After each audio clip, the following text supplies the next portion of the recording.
आज मैं हमारे श्रोताओं के लिए लेकर आई हूँ महाभारत के एक ऐसे पात्र की कहानी जो हमारे मन को द्रवित किए बिना नहीं रह सकती। हाँ, एक माँ को ये द्रवित करेगी, एक पिता का सीना शायद गर्व से चौड़ा कर देगी और एक हम उम्र के लिए ऐसी प्रेरणा की कहानी जिसका दूसरा उदाहरण मिलना बहुत ही मुश्किल है। लेकिन कहानी शुरू करने से पहले ये भी बता दूं कि ये कहानी क्लास 7वीं 7th के सिलेबस का हिंदी सब्जेक्ट का भी हिस्सा है। तो चलिए दोस्तों, शुरू करते हैं हमारी आज की मुलाकात अभिमन्यु की कहानी से। 13वें दिन भी संशप्तकों ने अर्जुन को युद्ध के लिए ललकारा। अर्जुन भी चुनौती स्वीकार करने उनके साथ लड़ता हुआ दक्षिण दिशा की ओर चला। नियत स्थान पर पहुंचने पर अर्जुन और संक्षिप्तकों के बीच घोर संग्राम छिड़ गया। अर्जुन के दक्षिण की ओर चले जाने के बाद द्रोणाचार्य ने चक्रव्यूह की रचना की और युधिष्ठिर पर धावा बोल दिया। युधिष्ठिर की ओर से भीम, सात्यकी, चेकितान, धृष्टद्युम्न, कुंती भोज, उत्तमौजा, विराट राज, वीर कैकेयी आदि कितने ही सुविख्यात महारथियों ने द्रोणाचार्य के आक्रमण की बाढ़ को रोकने की जी तोड़ कोशिश की।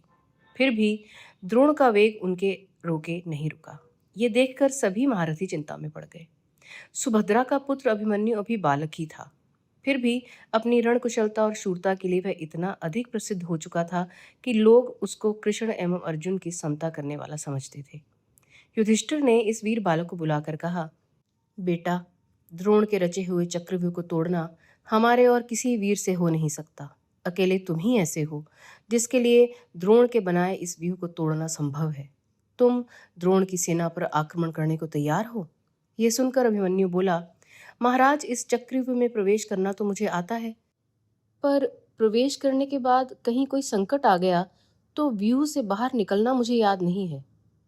युधिष्ठिर ने कहा, बेटा, व्यूह को तोड़कर एक बार तुम भीतर प्रवेश कर लो, फिर तो जिधर से तुम आगे बढ़ोगे उधर से ही हम तुम्हारे पीछे पीछे चले आएंगे और तुम्हारी मदद को तैयार रहेंगे। युधिष्ठिर की बातों का समर्थन करते हुए भीमसेन ने कहा, तुम्हारे ठीक पीछे पीछे मैं चलूंगा।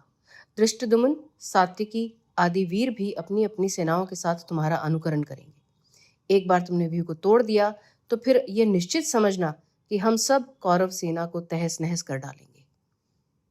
ये सब सुनकर बालक अभिमन्यु को अपने मामा श्री कृष्ण और पिता अर्जुन की वीरता का स्मरण हो आया। बड़े उत्साह के साथ वह बोला, मैं अपनी वीरता और पराक्रम से मामा श्री कृष्ण और पिताजी को अवश्य प्रसन्न करूंगा।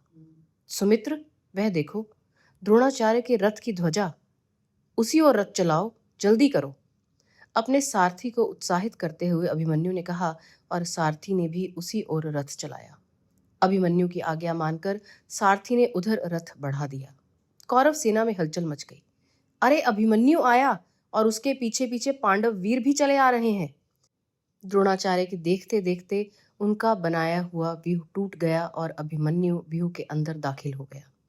कौरव वीर एक एक करके अभिमन्यु का सामना करते आते गए और इस प्रकार कूच करते गए कि जैसे आग में पड़कर पतंगे भस्म हो जाते हैं। जो भी सामने आया उसे बालवीर के बाणों की मार से मारा गया। जैसा कि पहले तय हुआ था, पांडवों की सेना अभिमन्यु के पीछे पीछे चली और जहां से व्यूह तोड़कर अभिमन्यु अंदर घुसा था वहीं से व्यूह के अंदर प्रवेश करने लगी। यह देखकर सिंधु देश का पराक्रमी राजा जयद्रथ, जो धृतराष्ट्र का दामाद था, अपनी सेना को लेकर पांडव सेना पर टूट पड़ा। जयद्रथ ने ऐसी कुशलता और बहादुरी से ठीक समय पर व्यूह की टूटी हुई किलेबंदी को फिर से पूरा करके मजबूत बना दिया कि जिससे पांडव बाहर ही रह गए।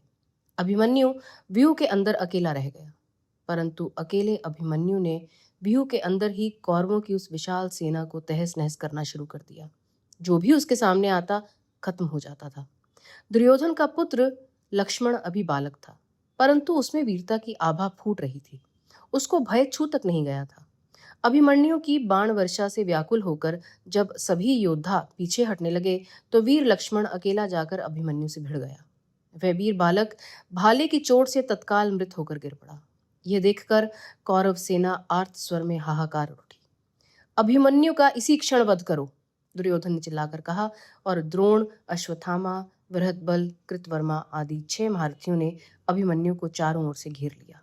द्रोण ने कर्ण के पास आकर कहा, इसका कवच भेदा नहीं जा सकता, ठीक से निशाना साधकर इसके रथ के घोड़ों की रास काट डालो और पीछे की ओर से इस पर अस्त्र चलाओ।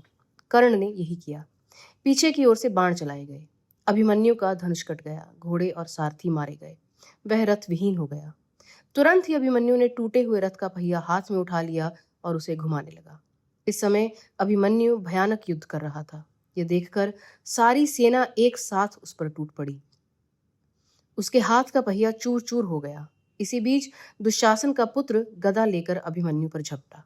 इस पर अभिमन्यु ने भी पहिया फेंक कर गदा उठा ली और दोनों आपस में भिड़ गए। दोनों में घोर युद्ध छिड़ गया। एक दूसरे पर गदा का भीषण वार करते हुए दोनों ही राजकुमार आहत होकर गिर पड़े। दोनों ही हड़बड़ाकर उठने लगे। दुशासन का पुत्र जरा पहले उठ खड़ा हुआ। अभिमन्यु अभी उठ ही रहा था कि दुशासन के पुत्र ने उसके सिर पर जोर जोर से गदा का प्रहार किया। यूं भी अभिमन्यु अब कईयों से अकेला लड़ते हुए घायल हो चुका था और थक कर चूर हो रहा था। गदा की मार पड़ते ही उसके प्राण पखेरु उड़ गए। संशप्तकों का संहार करने के बाद युद्ध समाप्त करके अर्जुन और श्री कृष्ण अपने शिविर को लौट रहे थे। अर्जुन श्री कृष्ण से बोला, जनार्दन, मेरा मन घबराया हुआ है। मैं भ्रांत सा हो रहा हूँ। सब भाई कुशल से तो होंगे? आज अभिमन्यु अपने भाइयों के साथ हंसता हुआ मेरा स्वागत करने क्यों नहीं दौड़ा आ रहा है? ऐसी ही बातें करते हुए दोनों शिविर के अंदर पहुंचे।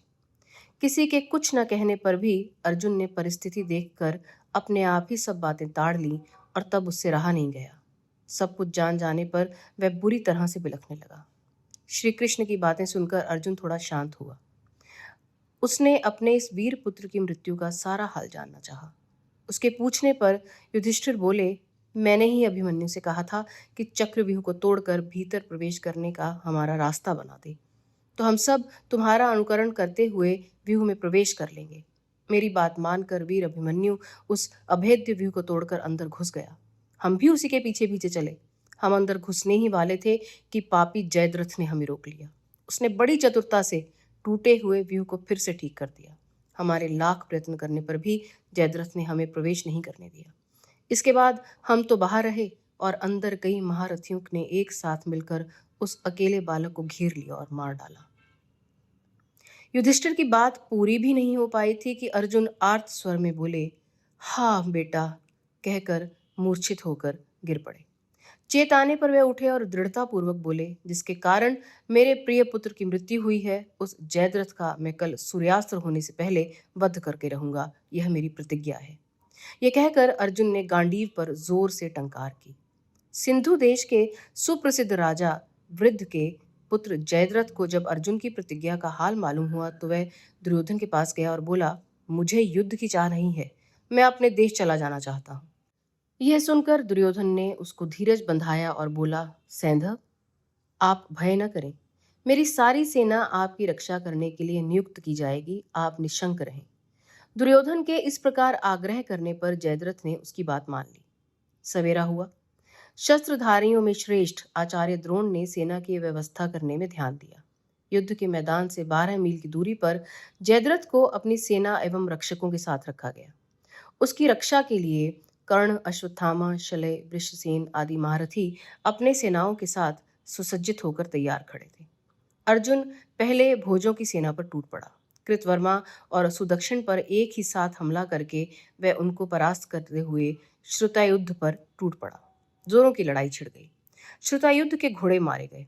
इस पर उसने गदा उठाकर श्री कृष्ण पर प्रहार किया, परंतु निशस्त्र और युद्ध में शरीक न होने वाले श्री कृष्ण पर फेंक कर मारी गई गदा श्रुतायुद्ध को ही जा लगी और श्रुतायुद्ध मृत होकर गिर पड़ा।